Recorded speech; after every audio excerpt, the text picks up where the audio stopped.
जी अस्सलाम वालेकुम students, Kaif 6 lecture 93 start करते हैं। अच्छा, ये कल वाला रूल निकालें जो हम पढ़े थे। इसमें सबसेक्शन 3 और 4, 5, 6 देख लें। ऑन फर्निशिंग अबाउट डॉक्यूमेंट्स, ऊपर वाले डॉक्यूमेंट्स जमा कराने के बाद दूसरा सफा है ना चैप्टर का। ऑन फर्निशिंग अबाउट डॉक्यूमेंट्स, ऊपर वाले डॉक्यूमेंट जब आप जमा करवा देंगे तो the system shall register the applicant for sales tax. फिर आपको सेल्स टैक्स के लिए क्या कर दिया जाएगा? रजिस्टर होने के बाद आप खुद या आपका कोई एजेंट वगैरह वो नादरा के दफ्तर विजिट करेगा। ई सहूलत सेंटर होता है एक नादरा में, नादरा के दफ्तर विजिट करेगा 1 महीने के अंदर अंदर। रजिस्टर करने के बाद, रजिस्टर करने से पहले नादरा जाना जरूरी नहीं है। ये इंफॉर्मेशन जब आप अपलोड कर देंगे ना तो आपको रजिस्टर कर दिया। आफ्टर ये देखे ना, on furnishing about document system shall register, तो रजिस्टर होने के 1 महीने के अंदर अंदर आपने बायोमेट्रिक वेरिफिकेशन करानी है, यानी पहले जाना जरूरी नहीं है। रजिस्टर होने के बाद कितने महीने के अंदर? 1 महीने के अंदर आपने बायोमेट्रिक वेरिफिकेशन अंगूठा लगवाने जाने। इन केस ऑफ फेलियर तो फिर आपको एक्टिव टैक्स पे लिस्ट से हटा दिया जाएगा, अब आप नहीं टैक्स। तो नेक्स्ट पॉइंट 5, यार ये जो मैन्युफैक्चरर होते हैं ना, इनके दफ्तर एक दफा खुद आती है हुकूमत चेक करने के लिए ये मैन्युफैक्चरिंग कर रहे हैं या नहीं। In case of A manufacture the board में रिक्वायर पोस्ट वेरिफिकेशन, बाद में वेरीफाई करने आएंगे बोर्ड के बंदे। जब आप रजिस्टर हो चुकेंगे, post verification through field officers होते हैं असल में। ये ऑफिसेज उसने किसी कॉन्टेक्स्ट में लिखा हुआ है, अपने समझने के लिए ऑफिसर्स लिख लें, लेकिन पेपर में ऑफिस ही लिखिएगा। थ्रू फील्ड ऑफिसर्स और अ थर्ड पार्टी, या उनके पास कोई अच्छे बंदे ना हुए तो कोई थर्ड पार्टी भेज देंगे। किस लिए अंडरलाइन करें? पोस्ट वेरिफिकेशन, क्या आपकी फैक्ट्री है भी या नहीं। ओके, तो महीने के अंदर अंदर कहां चले जाने? नादराबाजी के पास। और उसके बाद टैक्स वाले आपकी वेरिफिकेशन करने आएंगे। In case the field office finds that any document is non genuine, जब ये लोग आए और पता चले इनमें से कोई डॉक्यूमेंट क्या था, नॉन जेन्युइन था, तो और फेक और wrong, it may request through system के जरिए आपसे रिक्वेस्ट करेंगे, बोल के नहीं। It may request through to provide the missing document, इनमें से कोई डॉक्यूमेंट मिसिंग है तो जमा करा दो इन 15 दिन। जब सिस्टम की रिक्वेस्ट आएगी 15 दिन में आप ये डॉक्यूमेंट जमा करवा दें। और अगर आप ये डॉक्यूमेंट जमा ना करवा पाए तो आपका नाम उतार दिया जाएगा एक्टिव टैक्स पे लिस्ट से। थ्रू सिस्टम का मतलब है कि कंप्यूटर के जरिए आपको मैसेज आएगा। हाँ, ईमेल समझ लीजिए। ओके, अच्छा यार, ये जो अगली चीजें हैं ना, अब रूल 5A से लेके 6, 7, 8, 9, 10, 11, इन पे कोई 20-25 मिनट हमारे लगने हैं। ये मैं किसी ऑनलाइन क्लास के अंदर जो है ना आपसे खुद शेयर कर लूँगा। आज हम सस्पेंशन और ब्लैक लिस्टिंग पढ़ने लगे हैं, या फिर क्लास में ही कर लेंगे, कोई नहीं, टाइम देख लेंगे। आज ब्लैक लिस्टिंग और सस्पेंशन हमने पढ़ना है, ताकि हम लॉसेस का चैप्टर आपके जाने से पहले, ईद की छुट्टियों से पहले शुरू कर सकें। Black listing and suspension of registration. Okay,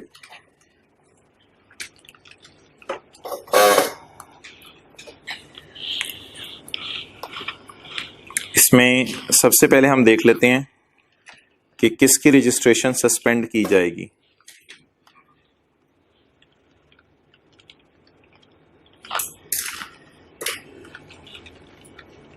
page 469, इस पे आप ये लाइनें बेशक काट दें। The following procedure shall be followed. अब मैं आपको वो जुर्म बताने लगा हूं जिन जराइम के करने से आपकी रजिस्ट्रेशन को सस्पेंड कर दिया जाएगा। ये देख लो, ये देख लो, ये नहीं काटना। The following procedure shall be followed लिखा रहेगा। अब वो जुर्म पढ़ लें जिनकी वजह से आपकी रजिस्ट्रेशन को सस्पेंड कर दिया जाएगा। पहला जुर्म, non availability of registered person at given address. आप अपने घर के पते पे मौजूद नहीं है। Refusal to allow access to business premises, आपने अपने दफ्तर एंट्री नहीं होने दिया, या आपने अपने रिकॉर्ड दिखाने से इनकार कर दिया। ये सारी बातें ऑलरेडी हमने पढ़ी हुई हैं कहीं ना कहीं। एबनॉर्मल टैक्स हरकतें, ये पढ़ लें आज, एबनॉर्मल हरकतें क्या होती हैं। Number 1, excessive input. ओए तेरे इनपुट ही नहीं खत्म हो रहे, कॉन्टिन्यूस कैरी फॉरवर्ड ही नहीं तेरा मुकता। पूरी जहान के कैरी फॉरवर्ड खत्म हो गए, तेरा कैरी फॉरवर्ड ही नहीं खत्म होता। और सडन इंक्रीज इन सेल, आप कहेंगे ये तो एबनॉर्मल बात नहीं है, तो हुकूमत को खुश होना चाहिए, सेल बढ़ गई इसकी, टैक्स ज्यादा आएगा। हाँ, लेकिन हुकूमत एक और तरह सोचती है ना। हुकूमत कहती है इसका मतलब है पहले सेल ज्यादा थी, बता नहीं रहा था। तो सडन इंक्रीज इन सेल भी हुकूमत के समझती है कि खतरनाक बात है। तो अगर टैक्स के हल्का या अहबाब में कोई बंदा ये 3 हरकतें करता हुआ पाया जाए तो उसे कहा जाएगा पागल ही हुए, abnormal. Making substantial purchases from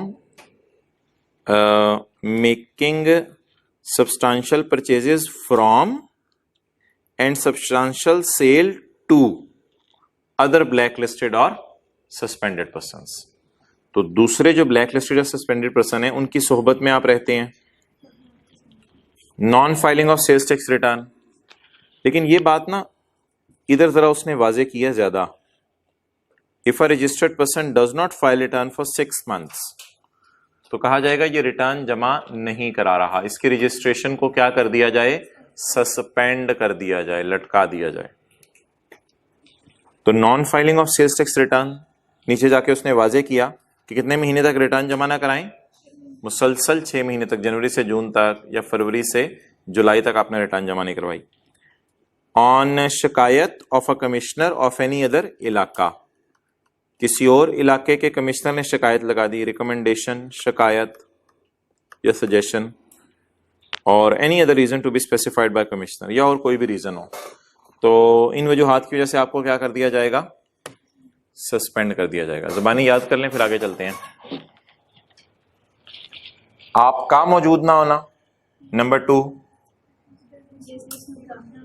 business premises में एंटर ना होने दें या रिकॉर्ड दिखाने से इनकार कर दें। एबनॉर्मल हरकतें करना, बोलते हैं आगे, ऐसे लोगों से चीजें खरीदना बेचना जो खुद सस्पेंड या ब्लैक लिस्ट हो चुके हुए हैं, किसी और कमिश्नर के इलाके ने शिकायत लगा दी, या और कोई भी रीजन हो, या मुसलसल 6 महीने रिटर्न जमा ना कराना। ये 5-6 जुर्म हैं जिनकी सजा क्या है कि आपकी रजिस्ट्रेशन को सस्पेंड कर दिया जाएगा। Okay,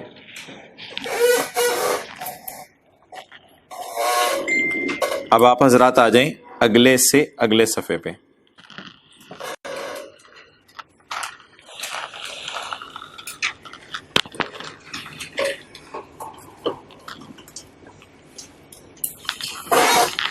okay, order of suspension received on 1 मार्च 19। 1 मार्च 19 को आपको क्या मिल गया, ऑर्डर ऑफ सस्पेंशन, कि आप एबनॉर्मल हरकतें कर रहे हो, हम आपकी रजिस्ट्रेशन क्या करते हैं, सस्पेंड करते हैं। ऑर्डर ऑफ सस्पेंशन के बाद ना एक नोटिस आता है, उसका नाम होता है शो कॉज नोटिस। वजह बताओ क्यों ना तुम्हें ब्लैक लिस्ट कर दिया जाए। याद रखिएगा, सस्पेंड हो चुके हैं, सस्पेंड हो चुके हैं। वजह बताओ तुम्हें क्यों ना ब्लैक लिस्ट कर दिया जाए। तो ऑर्डर ऑफ सस्पेंशन जब आपके घर आ जाए, तो लेट आयो परेशान ना हो, अब यहां से बात नई शुरू हो रही है।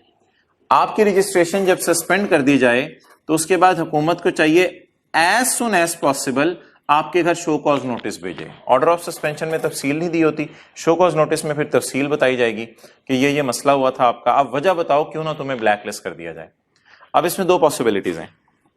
एक पॉसिबिलिटी क्या है कि हुकूमत आपकी सुस्त थी, एफबीआर सुस्त था, show cause notice not issued by 8 मार्च, 7 दिनों में शो कॉज नोटिस इशू करना भूल गया। सस्पेंड तो कर दिया लेकिन क्या भेजना भूल गया, शो कॉज नोटिस। तो एफबीआर सुस्त है ना, फिर इसकी की खुशी में टैक्स पेयर को हम कहेंगे suspension order will be void एब एन इशू। समझा जाएगा वॉइड एब एन इशू होता है शुरू से इशू ही नहीं किया गया, तो समझ लिया जाएगा सस्पेंशन ऑर्डर फारिग है, टैक्स पेयर खुश हो जाएगा। अब तो टीपी खुश होगा, शुक्र है सस्पेंशन ऑर्डर फारिग हो गया। यार दूसरी ऑप्शन आपने मुझे बतानी है, दूसरी ऑप्शन आपने मुझे बतानी है। बोले बोले बोले बोले, हिम्मत करें हिम्मत करें। एफबीआर चुस्त है, एफबीआर चुस्त है। ऐसी सूरत में क्या होगा, इंग्लिश बनाने की कोशिश करें। Show cause notice is issued by 8 March. Show cause notice issue कर दिया कितने दिनों में, 7 दिनों में। इसका मतलब है एफबीआर चुस्त है, उसने शो कॉज नोटिस इशू कर दिया। अब बॉल किसके कोर्ट में चली गई, अब टैक्स पेयर के कोर्ट में बॉल चली गई। अब टैक्स पेयर के कोर्ट में बॉल चली गई। अब टैक्स पेयर को रिस्पॉन्ड करना चाहिए। इन शो कॉज नोटिस को ना पिछले वाले से कंपेयर नहीं कीजिएगा, मिलते जुलते हैं लेकिन वो कुछ और थे। टैक्स पेयर रिस्पॉन्डेड इन 15 डेज। अब आगे 2 सूरतें बन जाएंगी। अच्छा टैक्स पेयर क्या करेगा, 15 दिनों में रिस्पॉन्ड कर देगा, और बुरा टैक्स पेयर 15 दिनों में रिस्पॉन्ड। टैक्स पेयर रिस्पॉन्डेड इन 15 दिन, नो, टैक्स पेयर ने 15 दिनों में रिप्लाई नहीं किया। क्या लग रहा है आपको, कौन सा टैक्स पेयर है, सजा मिलनी चाहिए?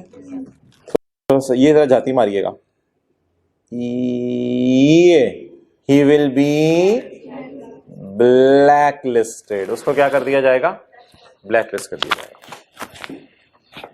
अच्छा जी, टैक्स पेयर रिस्पॉन्डेड इन 15 डेज, नो, बुरा टैक्स पेयर रिस्पॉन्डेड इन 15 डेज। हाँ, टैक्स पेयर ने 15 डेज में क्या कर दिया, रिस्पॉन्ड कर दिया। अब सबर सबर सबर, आगे 2 सूरतें बनाएं। टैक्स पेयर ने 15 दिन में जवाब दे दिया, आगे 2 सूरतें सोचें। सूरतें कुल्हू वल्लाह और कुल औज़ु बिरब्बिन नास नहीं मैं कह रहा, आगे 2 सूरतें सोचें। नीचे नीचे देख के अगर जवाब देने हैं तो फिर कोई फायदा नहीं। टैक्स पेयर रिस्पॉन्डेड इन 15 डेज, आगे टैक्स वाले हो सकता है उसके रिस्पॉन्स से मुतमईन हो सकता है उसके रिस्पॉन्स से मुतमईन ना हो, और आगे भी फिर इसी तरह कोई कहानी निकलेगी, मुतमईन हो या ना हो। आगे आपने मुझे कहानी सुनानी है। टैक्स पेयर रिस्पॉन्डेड इन 15 डेज, यस, गाय ने रिस्पॉन्ड कर दिया। रिप्लाई अगर तो मुतमईन है, रिप्लाई अगर तो क्या है, मुतमईन करने वाला है, और टैक्स अथॉरिटीज क्या हो गई, खुश हो गई कि हाँ हाँ चलो यार ये तो बड़ा अच्छी बात है, हम तो तुम्हारे जवाब से मुतमईन हो गए हैं, रिप्लाई सेटिस्फैक्टरी, यस। अब क्या करें, इसे रिलैक्स करें या क्या करें, इसे रिलैक्स करें या क्या करें, रिलैक्स कर दें। कैसे, order of suspension will be cancelled, order of suspension cancel हो जाएगा। बेचारे ने किया ही कुछ नहीं था, वो कहते हैं यार तुम मेरे पते भी नहीं आए थे, हम सायों का गेट खड़काते रहे हो, मेरा क्या कसूर है, मेरे घर कभी आओ तो सही, देखना तुम लोगों कैसे। अच्छा, तो order of suspension will be, अच्छा अगर रिप्लाई सेटिस्फैक्टरी नहीं है तो जुर्म साबित हो गया। अब इसको क्या करना है यार, अब ब्लैकलिस्ट करने में ना एक मसला है कि टैक्स पेयर वालों को ना जल्दी ब्लैकलिस्ट कर देना चाहिए, वो कभी कभी भूल जाते हैं। तो ब्लैक लिस्टिंग ऑर्डर, अब इसमें 2 सूरतें हैं, ब्लैक लिस्टिंग, ये आखिरी 2 सूरतें हैं।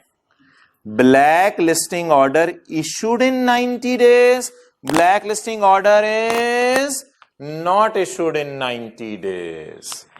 90 डेज के आगे लिख लें of show cause notice. 90 days किससे आगे गिनना शुरू करनी है? Of show cause notice.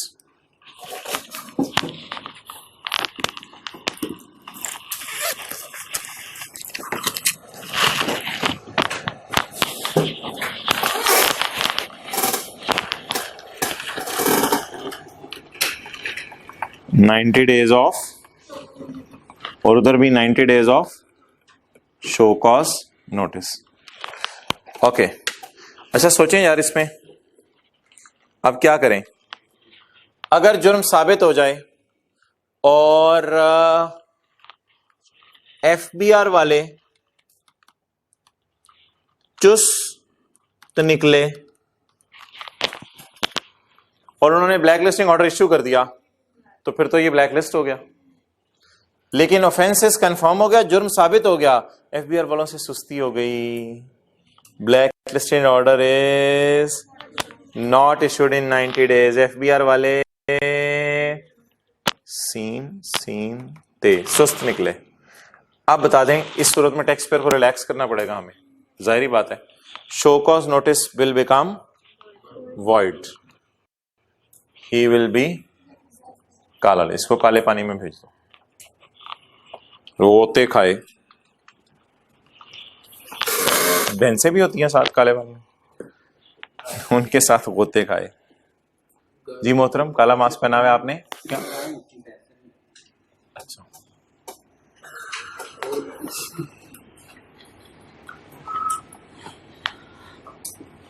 चलें जी, ज़बानें याद करें। ऑर्डर ऑफ सस्पेंशन कब मिला? किसका दिल धक धक धक धक धक धक करने लग गया? टैक्स पेयर का। 7 दिनों में शो कॉज नोटिस आ गया, नहीं आया। 7 दिनों में शो कॉज नोटिस नहीं आया तो क्या होगा? सस्पेंशन ऑर्डर वाइड हो जाएगा। 7 दिनों में शो कॉज नोटिस आ गया, अब बॉल किसके कोर्ट में है? उसे क्या करना चाहिए? रिस्पॉन्ड करना चाहिए। उसने 15 दिनों में रिस्पॉन्ड नहीं किया, कर दिया 15 दिनों में रिस्पॉन्ड, और रिस्पॉन्स उसका सेटिस्फैक्टरी था, उसका रिस्पॉन्स सेटिस्फैक्टरी नहीं था, जुर्म साबित हो गया। अभी भी एक बचत का रास्ता है, दुआ के लिए बिठा दो बेगम को। बेगम दुआ कर 90 दिन उनको याद ही ना आए, दुआ कर किसी तरह 90 दिन उनको याद ही ना आए कि हमने। असल में ना इस पॉइंट के इसका फायदा ये होता है कि 90 दिन में टैक्स वाले भेज देते हैं। टैक्स वालों के ऊपर चेक है कि टैक्स वाले जल्दी जल्दी ब्लैक लिस्टिंग भेजें, वरना टैक्स वाले ब्लैक लिस्टिंग ऑर्डर काफी देर से भेजते थे, तो आपका दिल ही धक धक करता रहता था।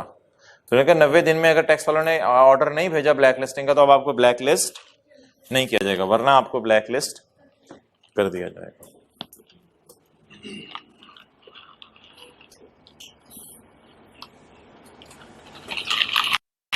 अच्छा, नीचे ना ये जो सफा जहां से मैं होके आया हूं, यहाँ पे देख लें छोटे छोटे पॉइंट्स लिखे हुए हैं 6, 7, 2, 3, 4। वो रेफरेंसिंग आपको भी फायदा देगी जब मैं इस सफे पे आऊंगा। तो आ जाए इधर, चलें क्या बात हुई है मैं बता देता हूं। इधर देखें, अभी इधर देखें। पॉइंट 1, वेयर कमिश्नर इज मुतमईन दैट अ बंदा है इशूड अ फेक बिल, उसने टैक्स मारा है या टैक्स फ्रॉड किया है, रजिस्ट्रेशन में बी सस्पेंडेड, उसकी रजिस्ट्रेशन सस्पेंड कर दी जाएगी थ्रू सिस्टम, कंप्यूटर सिस्टम में डाल के। पहले पूछा नहीं जाएगा, सस्पेंशन से पहले पूछा नहीं जाएगा। हाँ, ब्लैक लिस्टिंग से पहले तो बीच में काफी कुछ हो रहा था, आपको नजर आया था। सस्पेंशन से पहले पूछा नहीं जाएगा। हाँ, अब आपकी इंक्वायरी शुरू हो जाएगी। पेंडिंग फर्दर इंक्वायरी का मतलब है कोई फाइनल डिसीजन नहीं हुआ, आपको सिर्फ सस्पेंड कर दिया गया। अब आपकी क्या शुरू हो गई है? इंक्वायरी। लेकिन सस्पेंशन से पहले नोटिस नहीं दिया जाएगा। बेसिस, ये पेपर में 6-7 नंबर का सवाल आ सकता है ना। बेसिस ऑफ सस्पेंशन या रीजंस या सिचुएशंस या सर्कमस्टांसेस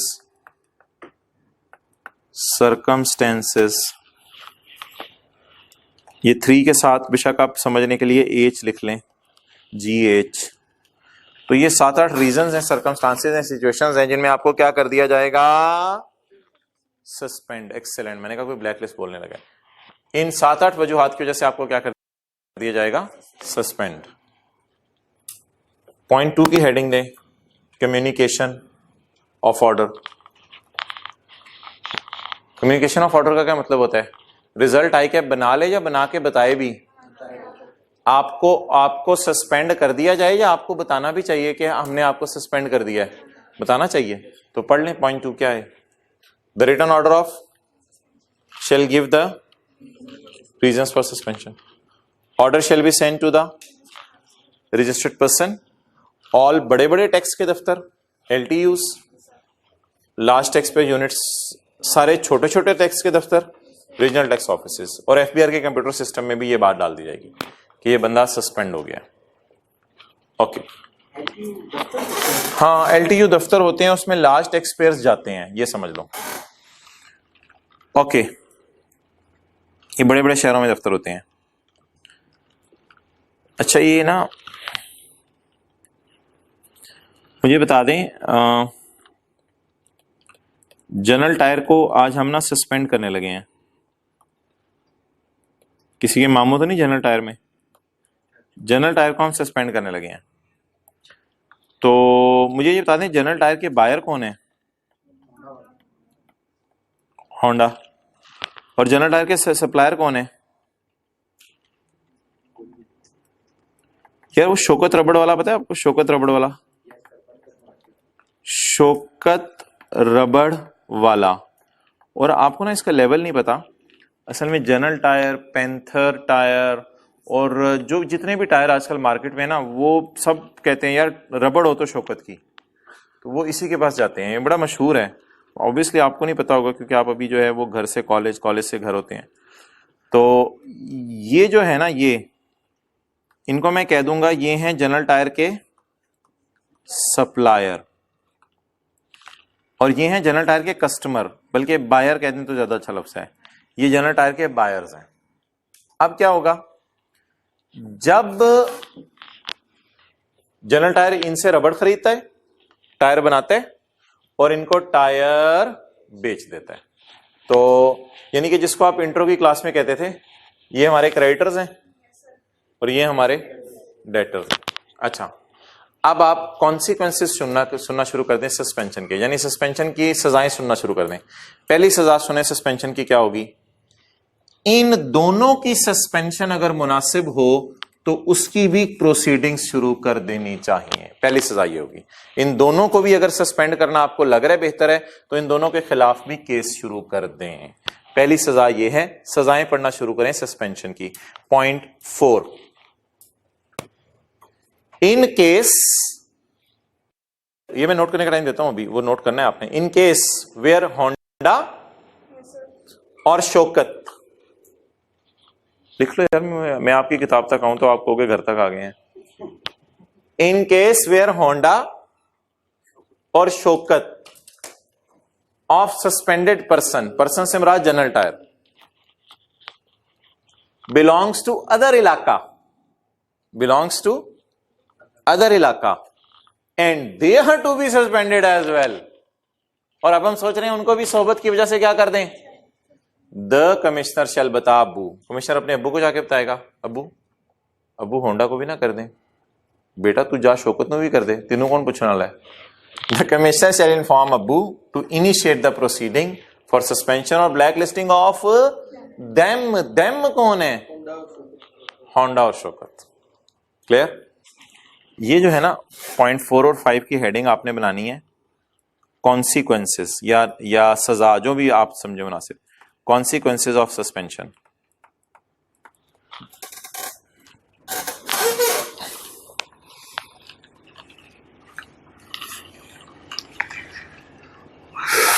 पहली सजा बता दें,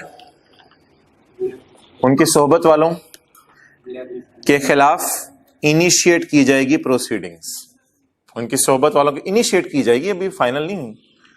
दूसरी सजा सुने, दूसरी सजा आपने गौर से सुननी है यार। अब आप डायग्राम बना लीजिएगा। जनरल टायर का ना न्यूमेरिकल ऐसे सॉल्व होगा,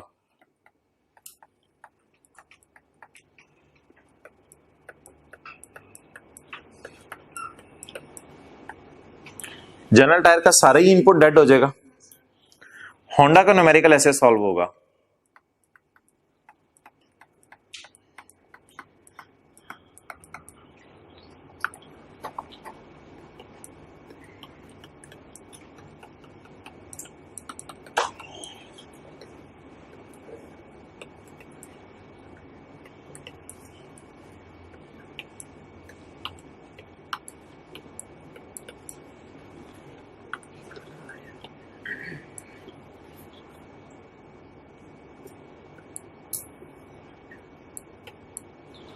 समझ आ गई? तो जनरल टायर को तो सिरे से ही इनपुट डेड हो जाएंगे, और होंडा का क्या होगा, जो उससे टायर खरीदे हैं वो डेड होंगे, बाकी होंडा की परचेजेस जेन्युइन है।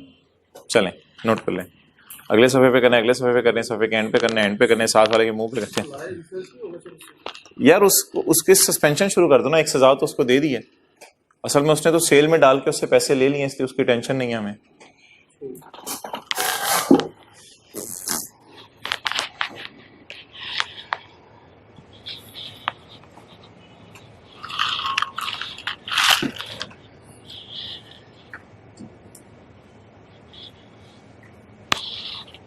भाई नोट नहीं कर रहे?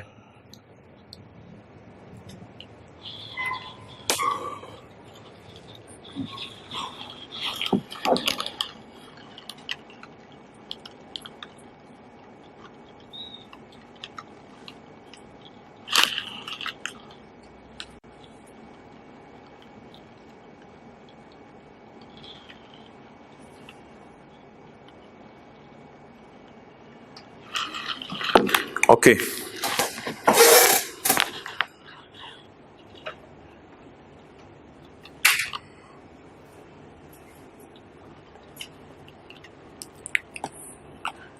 गाइस हरी आप,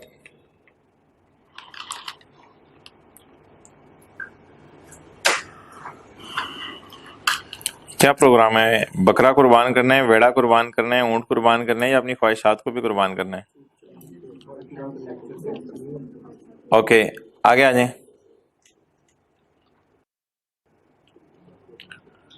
point 5, no input shall be admissible to General Tyre. ये तो वो हो गया ना, ये वाला, no input shall be admissible to General tyre.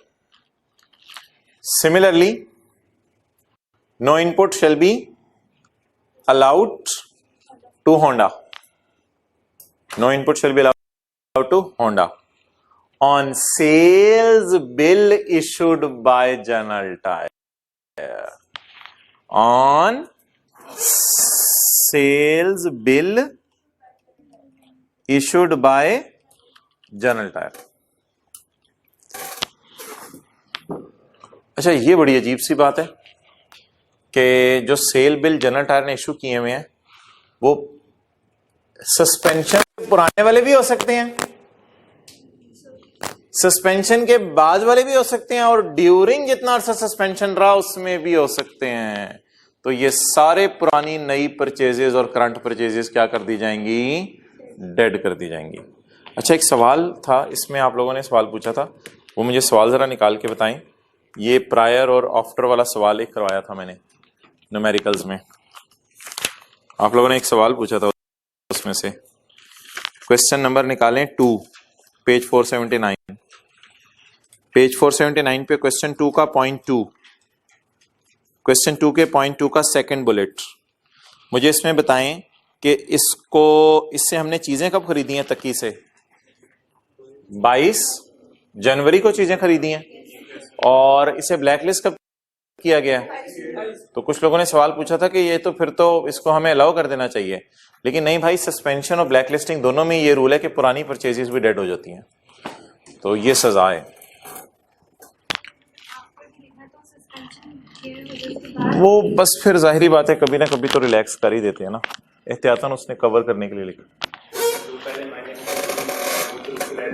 वो फिर हाँ उल्टानी पड़ेंगे आपको।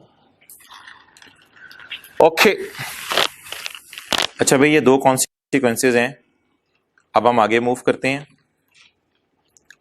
वो डब्बा पड़ा था अगले से अगले सफे पे, तो वो तो कोई बात आई नहीं। 7 दिन 90 दिन इतना आप मगन हो गए थे कि आपको याद नहीं रहा, वो बातें भी पड़ी हुई थी। तो आज वो बातें शुरू होने लगी हैं। अच्छा जी, इस सफे पे नजर रखते हुए, commissioner shall within 7 days of order of suspension issue a show cause notice. Commissioner 7 दिनों में क्या इशू करेगा? हमने क्या बात की थी, या तो शो कॉज नोटिस इशू नहीं हुआ 7 दिनों में, या हो गया है। तो कमिश्नर कितने दिनों में शो कॉज नोटिस इशू करेगा? The commissioner shall within 7 days of order of suspension issue a show cause notice. यार ये देखा करें ना ये चीज, shall issue a show cause notice within 7 days। फिर मैंने आपको बताया था ये बात अलग होती है। कितनों को अब ये बात याद आ रही है? यानी क्या करना है, 7 दिनों में शो कॉज नोटिस इशू करना है। 7 दिन कहां से? Of order of suspension. ये बात इस तरह आपने पढ़ा करनी है कि 7 दिनों में शो कॉज नोटिस इशू करना है। किसके 7 दिनों में? To the registered person, to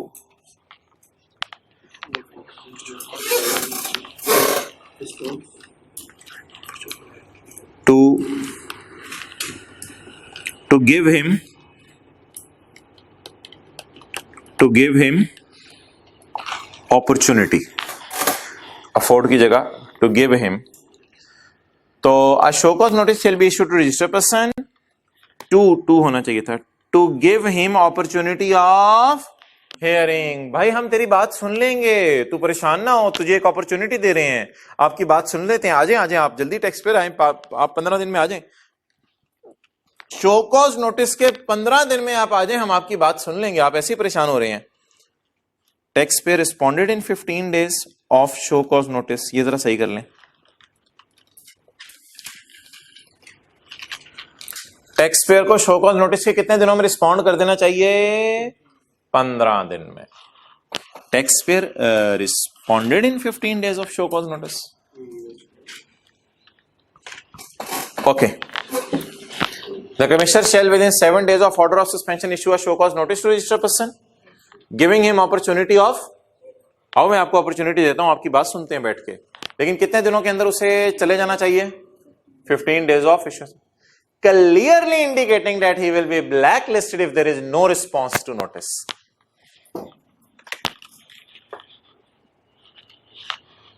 Clearly indicating that he will be blacklisted if there is no response to notice। Clearly उससे बता दिया जाएगा अगर तूने हमें 15 दिन में रिप्लाई ना किया तो हम तुझे क्या कर देंगे? ब्लैकलिस्ट कर। और देखें तेरे मैंने वीआई लिखा हुआ है, और ये पॉइंट भी हम वीआई पढ़े हैं। ये कौन सा नोटिस है यार?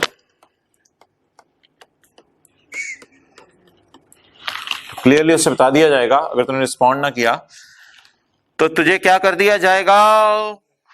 ब्लैकलिस्ट।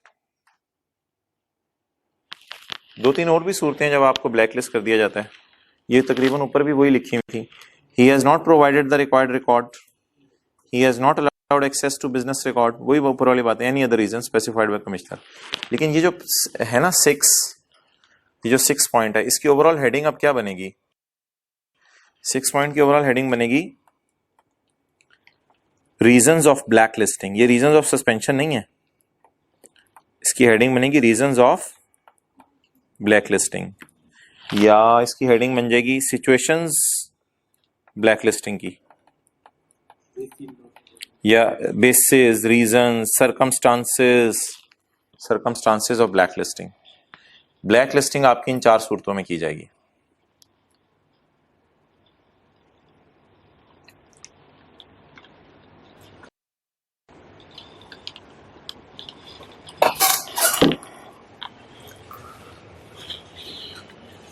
पॉइंट 7 के साथ लिखें सुस्त FBR.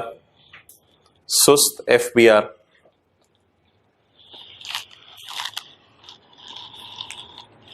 In case show cause notice is not issued in 7 days of order of suspension, the order shall become, order के ऊपर लिखें सस्पेंशन ऑर्डर।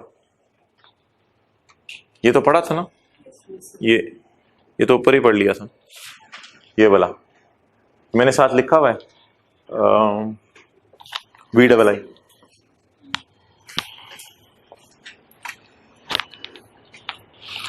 अच्छा, ये बीच में चलते चलते ऐसी उसने एक बात कर दी। कई दफा बंदा ना पते पे मौजूद नहीं होता था, तो फिर ये लोग ये करते थे कि FBR के दफ्तर में ना नोटिस बोर्ड के ऊपर ये लगा देते थे पैगाम, if suspended person is not available at address, the show cause notice, the show cause notice, the show cause notice, the show cause notice, the show cause notice, the show cause notice may be fixed on the main notice board of, या तो बड़े tax वालों के दफ्तर में जाके लगा दें, अगर छोटे शहर में है तो छोटे टैक्स वालों के दफ्तर में जाके लगा दें, उनके नोटिस बोर्ड पे। ओके, एक चीज रहेगी थी, वो क्या? वो ये कि 15 दिन के अंदर अगर आपने शो कॉज नोटिस का रिस्पांस दे दिया और रिस्पांस सेटिस्फैक्टरी था, तो फिर आपके लिए खुशी की खबर है। ये बात IX। On receipt of reply to the notice, on receipt of reply to the notice, ये काट दें। On receipt of reply to the notice, if the commissioner is mutmain, he may cancel the order of suspension। अगर commissioner मुतमिन हो जाए तो आपका order of suspension क्या कर दिया जाएगा? कैंसिल कर दिया जाएगा। अब आप रिलैक्स करें।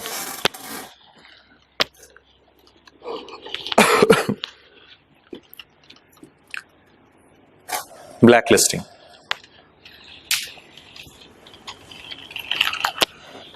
offense is confirmed, point 1, point 1,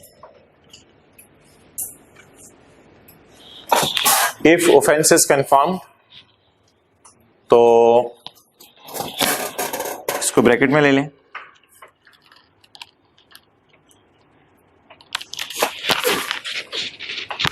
if offense is confirmed commissioner shall issue order, कौन सा?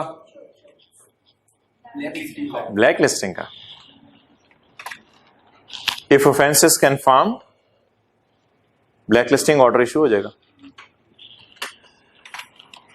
If offence is confirm, black listing order issue हो जाएगा और लीगल और पीनल एक्शन उसके खिलाफ स्टार्ट हो जाएगा। ये क्या लिखा हुआ है यार?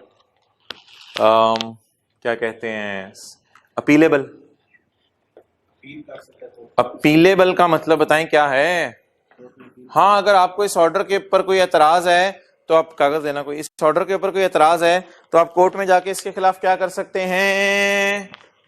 बताएं। अपीलेबल, अपीलेबल का ये मतलब है ना, आप अपील कर सकते हैं कोर्ट में जाके। अच्छा, सेल्फ स्पीकिंग का क्या मतलब है? सेल्फ स्पीकिंग का मतलब पता है क्या? ये ऑर्डर है ना, ऑर्डर डाकिया, ये ऑर्डर आपको पकड़ा रहा है, तो जैसे ही आप ऑर्डर पे हाथ लगाएंगे ना तो बोलेगा मेरे खिलाफ अपील की जा सकती है। फिर आप ऑर्डर को, डाकिये के हाथ में होगा, नहीं बोलेगा। जब आपके हाथ में आएगा ये ऑर्डर, ब्लैक लिस्टिंग ऑर्डर, तो जैसे ही आप इसे पकड़ेंगे, मेरे सिस्टम है सेल्फ स्पीक, ये बोलता है सफा, सफा बोलता है। ये ईद के कार्ड नहीं होते थे, खोलते थे म्यूजिक बजता था, एग्जैक्टली उसी तरह ये सफा बोलता है मेरे खिलाफ फिर आप अपील की जा सकती है। फिर आप एक ही दफा पकड़ेंगे, मेरे खिलाफ अपील की जा सकती है, मेरे खिलाफ अपील की जा सकती है, मेरे खिलाफ, इसे कहते हैं सेल्फ स्पीकिंग। तो ब्लैक लिस्टिंग ऑर्डर में ना ऐसा सिस्टम डाल दिया हुआ है FBR वालों ने, ये सफा बोलता है कि मेरे खिलाफ क्या की जा सकती है? अपील की जा सकती है। आगे पढ़े जी, पॉइंट 2। कितने लोग सीरियस समझ गए थे? हाथ खड़ा करें। नहीं, ऐसा नहीं है। वो सेल्फ स्पीकिंग का मतलब एज्यूम सी बात है कि मेरे खिलाफ अपील की जा सकती है, बोलता नहीं है सफा। सफा बोला तो आप भाग जाओगे। पॉइंट 2। अच्छा जी, ब्लैक लिस्टिंग के ऑर्डर में क्या क्या लिखा होगा? बता दें क्या क्या लिखा होगा? रीजंस फॉर ब्लैक लिस्टिंग, वो अरसा बताया होगा जिसमें इनपुट का जो रिफंड है आपका और होंडा का कितना अरसे का डेड होगा, ये उस ऑर्डर में बता दिया जाएगा। और एनी, इसको टैक्स कर दें, any tax to be paid, अगर आपने कोई टैक्स पे करना है वो बता दिया जाएगा, या अगर आपके ऊपर कोई पेनल्टीज वगैरह हैं तो वो बता दी जाएंगी। ओके, इसका क्या नाम दे दें? इसका नाम दे देते हैं कंटेंट्स ऑफ ऑर्डर। कंटेंट्स यानी ऑर्डर में क्या लिखा होगा, रीजंस नहीं, contents of black listing order. contents of blacklisting order.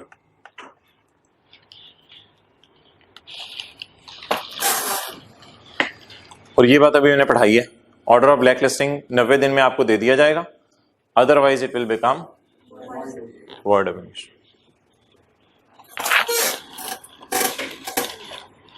Okay, otherwise क्या will become void ab initio? इट्स से मुराद है शो कॉज नोटिस. तो फिर शो कॉज नोटिस को कैंसिल कर दिया जाएगा.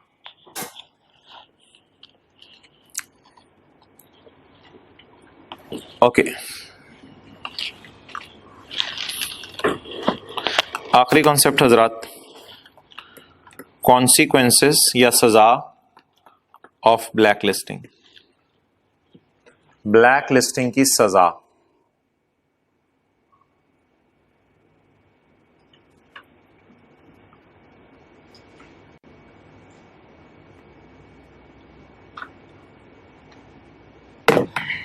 सुने जी, ब्लैक लिस्टिंग की सजा.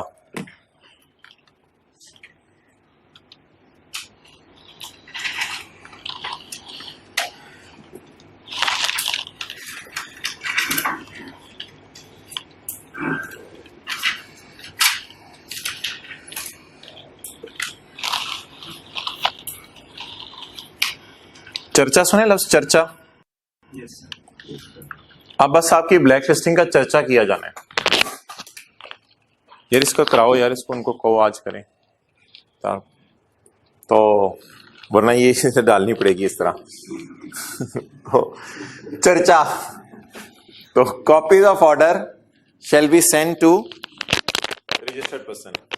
ऑर्डर की कॉपीज रजिस्टर्ड पर्सन को भेजी जाएंगी. सबसे एक कॉपी आपको भेजी जाएगी. भाईजान तुसी ब्लैक लिस्ट हो गए हो. अच्छा मैं ते ब्लैक लिस्ट, हाँ काला, मैं पहले ही काला. Copies of order shall be sent to registered person. Copies of order shall be sent to all बड़े बड़े दफ्तर टैक्स के और ऑल छोटे छोटे दफ्तर. और कॉपीज ऑफ ऑर्डर एफपीआर के कंप्यूटर सिस्टम में भी डाल दी जाएंगी. अब ये लोग आगे अपना चर्चा करेंगे, जंगल में आग की तरह बात फैलाएंगे. ये भी ये अब रोक के नहीं रखेंगे. ये नहीं कहेंगे कि हम गीबत कर रहे हैं, कहेंगे चुप के रखो काम नो, आगे दसो. अब ये आगे आगे बताएंगे. Each LTU, each regional tax office shall बांट देगा लिस्टें अपने रिफंड और ऑडिट सेक्शन को. रिफंड ऑडिट सेक्शन को लिस्ट देने का मकसद ये होता है कि अब होंडा वाले अगर कोई टैक्स रिफंड लेने आए या कुछ करने आए तो इनको इनकार कर देना, आपको कोई रिफंड नहीं मिलेगा. और ये जो जनरल टायर वाले भी आए तो इनको भी इनकार कर देना, आपको कोई रिफंड वगैरह आप नहीं मिलेंगे. तो ये अपने ऑडिट सेक्शंस को लिस्टें बांटेंगे. और ये हजरात बांटना खत्म नहीं करेंगे. All LTUs RTOs shall circulate. अभी ये बांटते रहेंगे, कॉपियां करा करा के, कॉपियां ऑफ ऑर्डर, उसके ब्लैक लिस्टिंग ऑर्डर की कॉपियां along with list. ये वो लिस्ट बताने लगे किसकी है. along with list of bills issued by General Tyre. क्योंकि उसने जो बिल इशू किए हैं वो होंडा ने परचेज की होंगी ना चीजें. along with bills issued by General Tyre. अच्छा, ये कॉपियां किसको दी जाएंगी? To all officers of inland revenue. इन बड़े दफ्तरों में जितने भी कमिश्नर बैठे हुए हैं और छोटे दफ्तरों में जो कमिश्नर बैठे हुए हैं उनको ये कॉपियां दी जाएंगी. और in whose jurisdiction their buyers are, या इसको इस तरह कर लें, वेयर देयर बायर्स आर, जहां उनके बायर्स हैं उन इलाकों के कमिश्नर्स को भी बता दिया जाएगा. अब तसल्ली से आपने मेन जो पॉइंट है वो समझना है.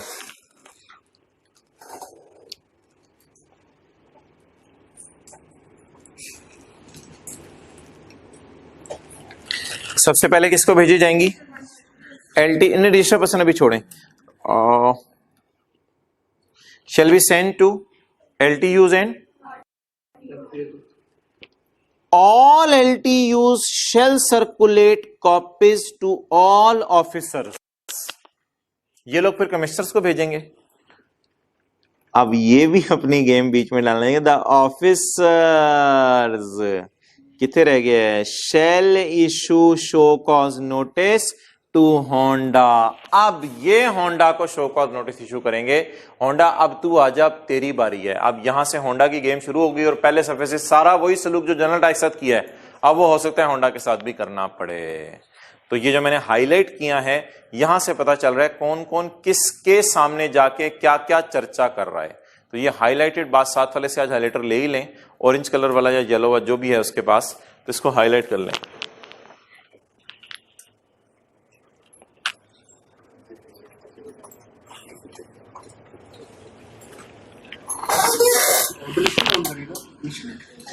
हाँ तो आपके इलाके वाला कमिश्नर।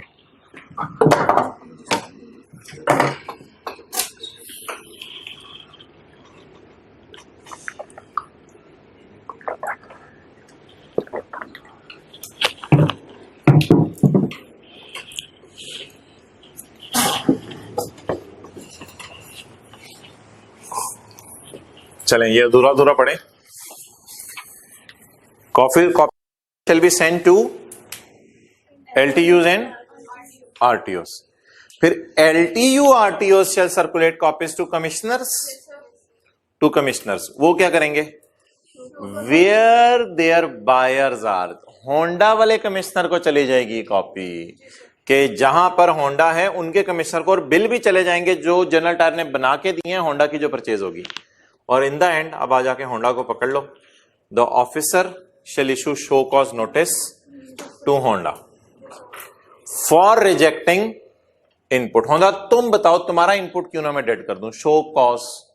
होंडा वजह बताओ तुम्हारा इनपुट क्यों ना डेड कर दूं, on bills of general tyre.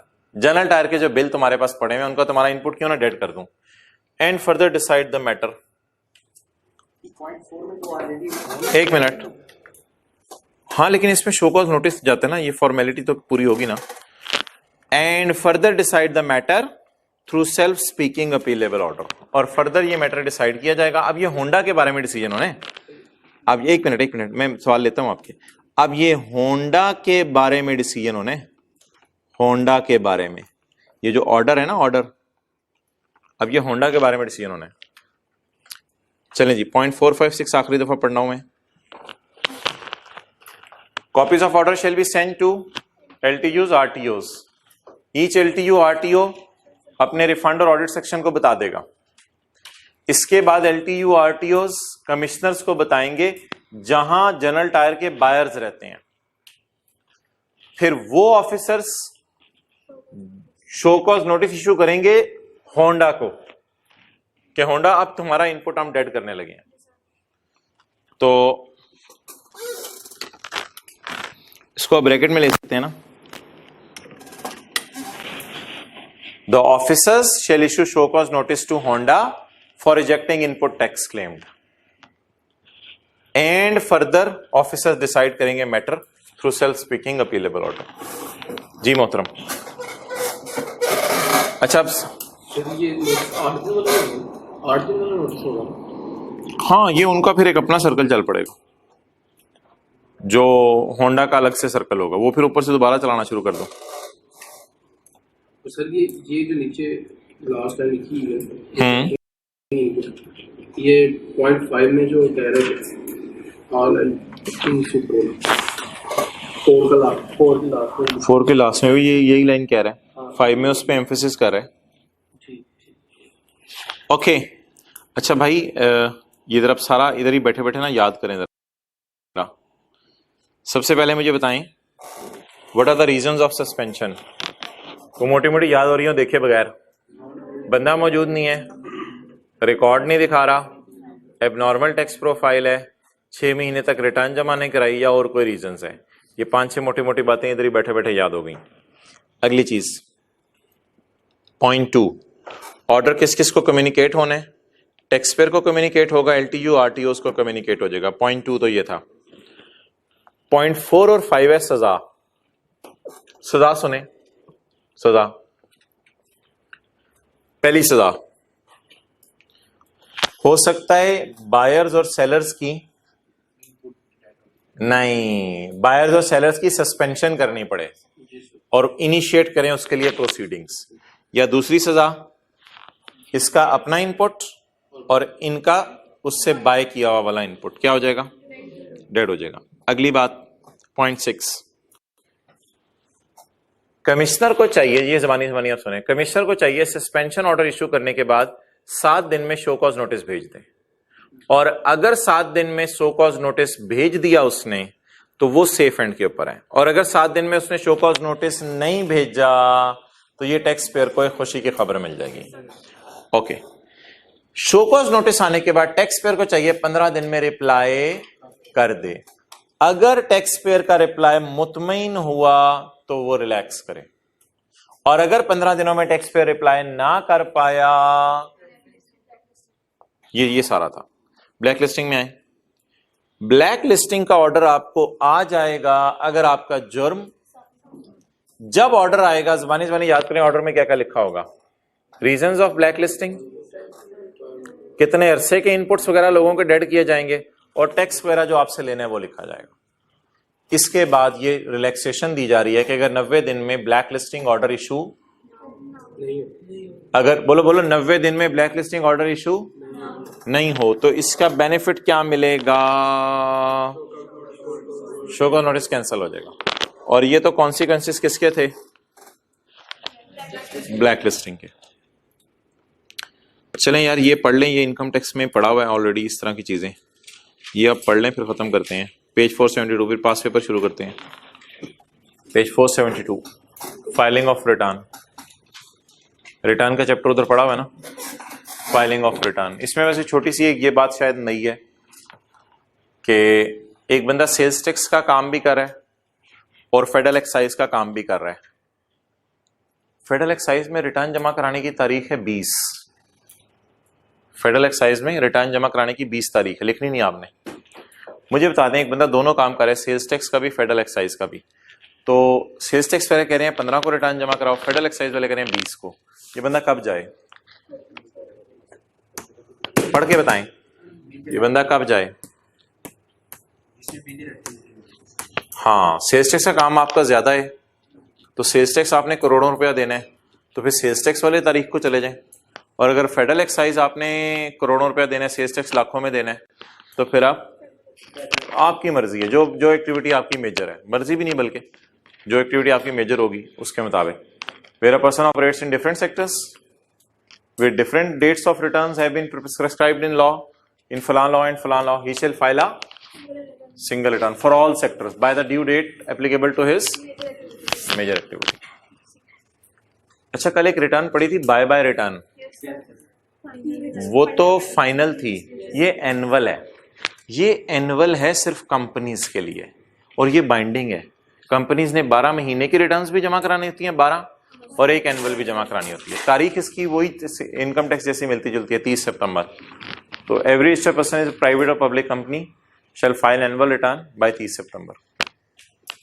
Okay, ये 2 लाइनें इनकम टैक्स से उसने उठाई हुई हैं कि return filed electronically on web या फिर यूएसबी वगैरह shall be considered as return and the board may make rules for determining eligibility of data and e intermediaries. E intermediaries कौन बताए थे,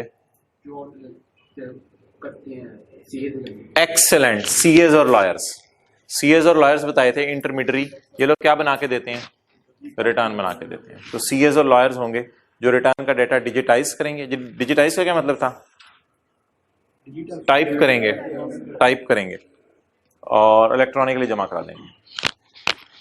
okay, every registered person required to file a return shall file them electronically. तो return जमा कराना manual है या electronically है,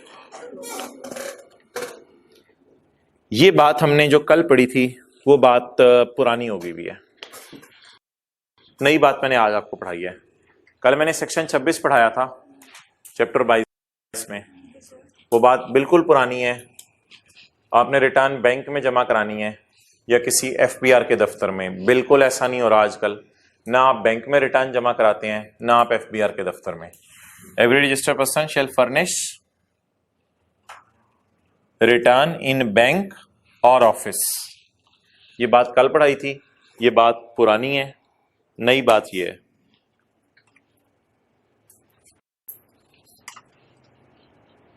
नई बात बता दें, ये क्या है? शेल, बस बात, शेल फाइल देम इलेक्ट्रॉनिकली। अब इलेक्ट्रॉनिक बाइंडिंग सबके लिए मैंडेटरी है। हाँ, वो लाइन पता है लॉ में इसलिए लिखी हुई है, कुछ लोग अभी भी ले जाते हैं बैंक में रिटर्न, तो बैंक उनकी ले लेता है, लेकिन उनको वार्निंग देता है कि आइंदा आप इलेक्ट्रॉनिकली ही जमा कराना। वो बात लॉ में इसलिए लिखी हुई है। असल में रिटर्न कौन सी जमा होनी चाहिए? इलेक्ट्रॉनिकली।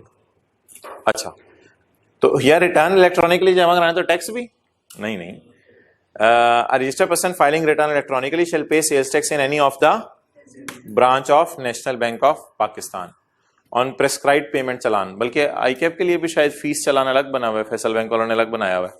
तो प्रेस्क्राइब पेमेंट चालान होगा, और थ्रू इलेक्ट्रॉनिक पेमेंट सिस्टम या ऑनलाइन ट्रांसफर भी कर सकते हैं पैसे। आखिरी बात सबसे मजे की है, कहते हैं जहां रिटर्न जमा कराने की तारीख 15 है तो टैक्स तो 15 को ही जमा करा दो, रिटर्न 18 को भी जमा करा दो तो खैर है। ये बात इलॉजिकल लग रही है, सोच के बताएं इलॉजिकल क्यों है। पहले मुझे साबित करें ये बात इलॉजिकल क्यों है। ये बात इलॉजिकल इसलिए लग रही है कि यार रिटर्न पहले बनती है तो ही तो पता चलता है टैक्स कितना है। तो होता क्या होगा, 15 की सुबह सुबह हम उठते ही नाश्ता बाद में करते होंगे, पहले क्या बनाते होंगे? रिटर्न। रिटर्न 15 की सुबह सुबह बना ली, पता चल गया कितना टैक्स आया। वो टैक्स जाके बैंक में 15 तारीख को क्या कराना होता है? जमा। वो तो लॉ ने लिखा हुआ है, लेकिन 15 तारीख को ना बैंक में होता था रश। और अक्सर आप लोगों ने सुना होगा बैंक वाले कहते हैं हमारा सिस्टम डाउन हुआ है। तो आप लोगों को तो तजर्बा आजकल, तो बैंक वाले कहते हैं हमारा सिस्टम डाउन हुआ है। तो बैंक वाले ना रसीद नहीं देते थे, एक कागज की रसीद बना के दे देते थे इन लोगों को, सिस्टम जनरेटेड रसीद नहीं बना के देते थे। अब ये लोग जब एफबीआर के सिस्टम में वो रिटर्न डालने की कोशिश करते थे ना, तो रिटर्न कहती थी मुझे रसीद का नंबर बताओ। तो ये लोग कहते थे रसीद का नंबर तो बैंक ने नहीं दिया। तो फिर एफबीआर ने कहा यार रिटर्न आप 15 की सुबह बना लो, 15 की शाम को टैक्स जमा करा दो, 16-17 को रिटर्न हमें भेज देना। बनती तो पहले ही है रिटर्न, लेकिन जमा आप 16 को करा दें, 17 को करा दें, 18 को करा दें। लिखें 2-3 दिन का ये रिलैक्सेशन इसलिए है ताकि बैंक आपको रसीद दे दे पेमेंट की। 2-3 दिन की रिलैक्सेशन इसलिए है कि बैंक आपको पक्की रसीद दे दे। पक्की रसीद, एक कच्ची रसीद होती है वो मिल जाती है आपको 15 को। 2-3 दिन की रिलैक्सेशन इसलिए है कि बैंक आपको पक्की रसीद दे दे पेमेंट की।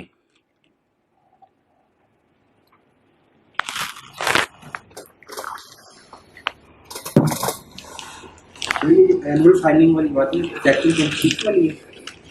वो जो सेक्शन 26 में एनुअल फाइलिंग कल हमने पढ़ी थी ना, वो असल में इंडिविजुअल जीओपीज के लिए हो सकती है, लेकिन ये कंपनीज के लिए तो अब रूल आ गया ना कि आपने करनी है मस्ट एनुअल फाइलिंग। अच्छा भाई, ये दोबारा पढ़ लें एक दफा। In cases where due date is 15, the tax shall be deposited by 15 and return shall be submitted electronically by 18। Return आप 18। और आईकेप ने इस बात को इतना सीरियस ले लिया हुआ है कि आईकेप में आप जब भी सवाल आता है ना रिटर्न कब जमा करानी है जनवरी की, तो आईकेप का सोल्यूशन में होता है 18 फरवरी। तो अब मैं तो ये कहूंगा कि अगर रिटर्न जमा कराने की तारीख कभी जिंदगी में आपसे पूछे ना तो 18 ही बता दिया करें। वो तो इतने दिनों से हमने जो 15-15 लगे हुए थे ना, वो बात बहुत पुरानी हो चुकी हुई है। इस वक्त ये बात प्रिवेल कर रही है। तो इसलिए टैक्स 15 को जमा कराना होता है, लेकिन अगर कभी पेपर में सवाल आ जाए कि फरवरी का एक बंदे का महीना रिटर्न कब जमा कराए, तो बिल्कुल 18 मार्च लिखाइएगा, कोई हरज नहीं। 3 दिन उसके पास हैं, उसे रिलैक्सेशन दें और उससे सही मशवरा दें कि तुम 18 तक रिटर्न जमा करवा सकते हो। तो पुराने पड़े पे मट्टी डाल दें। पास पेपर शुरू करें। अच्छा ये ना कल आपने टाइम पे आ जाना है, पूरे टाइम पे हम शुरू करेंगे, 2-4 मिनट शायद ऊपर भी लग जाए। कल हमने ये जनरल एंट्रीज पढ़नी है कुछ डेबिट क्रेडिट नोट की, तो ये इंपॉर्टेंट है। ये आखिर में आ जाए 2-3 लाइनें पेज 476 पे। डिस्ट्रक्शन ऑफ गुड्स, चीजों का तोड़ना। चीजों का तोड़ना, ये पढ़ लें फिर पास पेपर शुरू करते हैं। Destruction of goods. Sir Asif गाड़ी चला रहे थे और गाड़ी जो है वो पहला गियर लगाने पे हो जाती थी रिवर्स। सर आसिफ चले गए होंडा के पास रिवर्स लगा के, रिवर्स लगा के चले गए। अब तो सीधी चलेगी ना, अब तो सीधी चलेगी फिर। तो where car is returned by, नहीं मेरे तो दोस्त है ना, मैं लिख रहा हूं आसिफ, आप लोगों ने तो। Where goods are returned by Asif because these are unfit, क्योंकि ये क्या है, unfit, and are to be. और जब होंडा के पास गए, होंडा ने कहा ये मसला तो दुनिया में आज तक कभी नहीं आया, इसके ऊपर तोड़ने लगे हम गाड़ी को, छोड़ो परे, गल मुक गई, सरा से छो यार काम नो, गड्डी तोड़ो, बंदे ले आओ, चलो जी गड्डी तोड़िए। And goods are to be destroyed by Honda, by Honda, by Honda. कहीं हमने सेलर जनरल टायर को बनाया होता ना, इसलिए मैं कह रहा हूं बाय होंडा। तो होंडा ने अब इस गाड़ी को तोड़ना है। दो काम करने हैं आपने, दो काम। नंबर 1, आपने कमिश्नर को फोन करना है, कमिश्नर गड्डी तोड़ने लगा, इजाजत है? कमिश्नर आपको इजाजत दे दी, लेकिन थोड़ी देर कमिश्नर का फोन आएगा, ठहर जा मैं बंदा भेज रहा हूं, सामने गड्डी तोड़ी, मजा आएगा, वीडियो बनाएगा, मैंने दिखाएगा, मैं बंदा भेज रहा हूं, उसके सामने गाड़ी तोड़ना। The Honda shall destroy the gaadi, छोटा सा बम फाड़ेंगे after obtaining the permission from commissioner. The gaadi will be destroyed under the supervision of inland revenue officer, not below the rank of, यार ये रैंक आप लोग नहीं देखते, रोजाना आपको मैं कह रहा हूं रैंक देखें। चैप्टर 15 में जाएं, जरा इसका रैंक लेवल चेक करें, इसका इस कमिश्नर का लेवल चेक करें। चैप्टर 15 में जाएं, पहला सफा, चैप्टर 15 में पहले सफे में जरा देखें ये किस लेवल का बंदा है, इसका जरा लेवल चेक करें आप, इसका लेवल चेक करें। चैप्टर 15 में ढूंढने इसे, सबसे आखिरी लेवल का कमिश्नर है, यानी इससे नीचे कमिश्नर का कोई लेवल नहीं है। तो इसको शायद इसी काम के लिए रख, असिस्टेंट कोई चीजें तोड़नी हो, असिस्टेंट जा चेक करके आ, चीजें सही तोड़ रहे हैं। पहले ऊपर चीफ है ना, नीचे कमिश्नर है, उसके नीचे एडिशनल, उसके नीचे, और उनका शगीरत छोटा जो भी आया है, 2-3 महीने हुए कमिश्नर लगा है, क्या नाम है इसका, इसको कहां भेज देना है, जा देख क्या गाड़ी कैसे तोड़ते हैं। तो असिस्टेंट कमिश्नर तक के लेवल के बंदे को भेजें, पीएन को ना भेज दें, गार्ड को ना भेज दें, कम से कम कमिश्नर लेवल का बंदा होना चाहिए। मोटरसाइकिल भगाता हुआ जा रहा होगा, चलो गड्डी तोड़िए, हाँ हो सकता है, क्योंकि ये कहते हैं नॉट बिलो, ठीक है। कोई पूरा प्लांट तोड़ना है तो चीफ कमिश्नर को बुला लो। अच्छा यार, ये तो बड़ा प्रोटोकॉल दिया हमने, पहले कमिश्नर से इजाजत ली है, फिर उसके बाद असिस्टेंट कमिश्नर की मौजूदगी में तोड़ा है, बड़ा प्रोटोकॉल दिया गाड़ी तोड़ते हुए। आखिर में सुने खुशी की खबर, द इनपुट,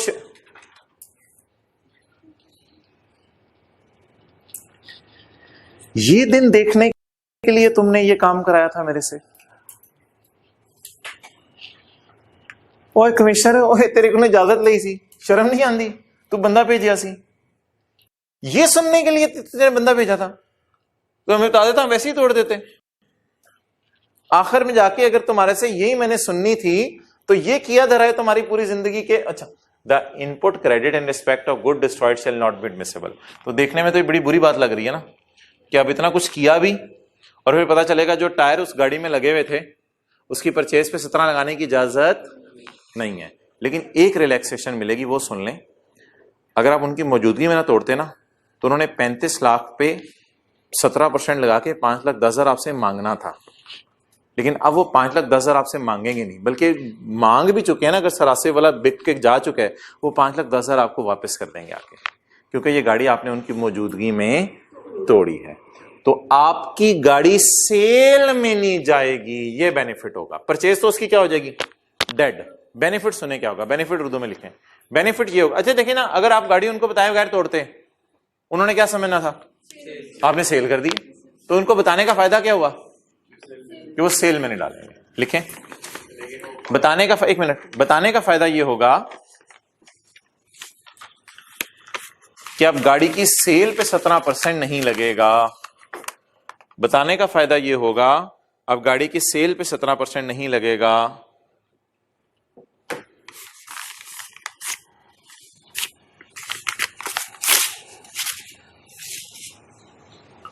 कुछ लिखा तो नहीं हुआ था? ओहो,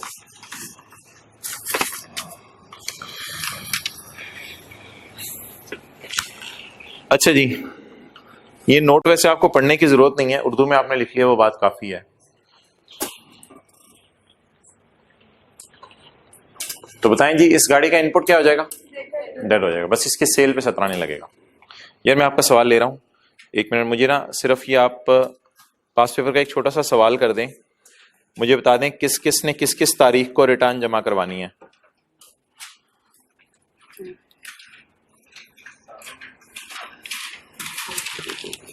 ये वो जो हलीमा वाला सवाल था ना, उसी में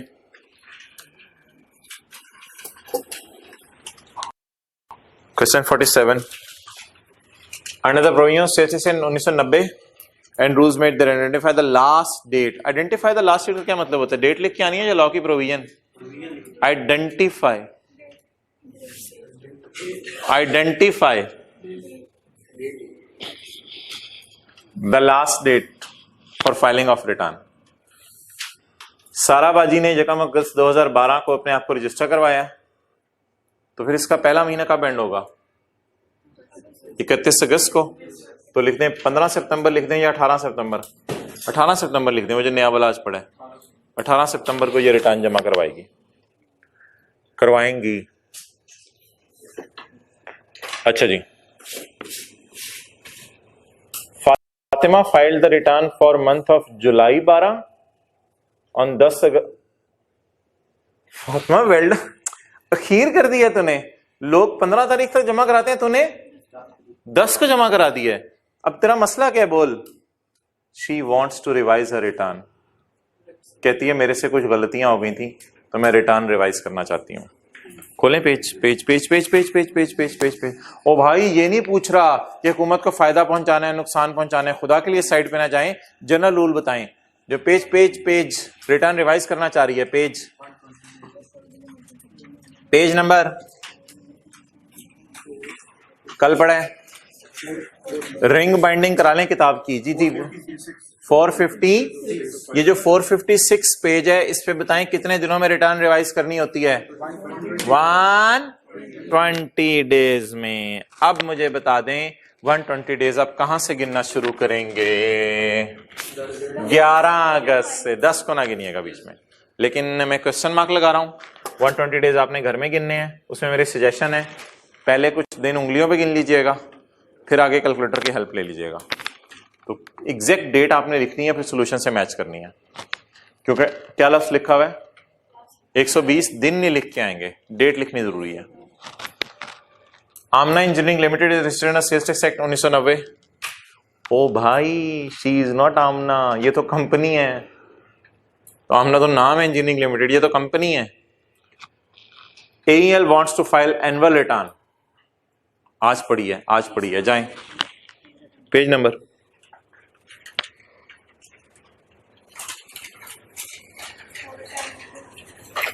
472। बताएं जी रिटर्न की डेट 30 सितंबर 2012। ये शायद भूल ना गया हो, ये कल पढ़ा था। आबिदा अपने आप को डी रजिस्टर करवाना चाहती है 30 सितंबर 12 को। ये जरा कल वाले आखिरी सफा ढूंढने, कल वाले चैप्टर का पिछले। आबिदा अपने आप को डी रजिस्टर करवाना चाहती है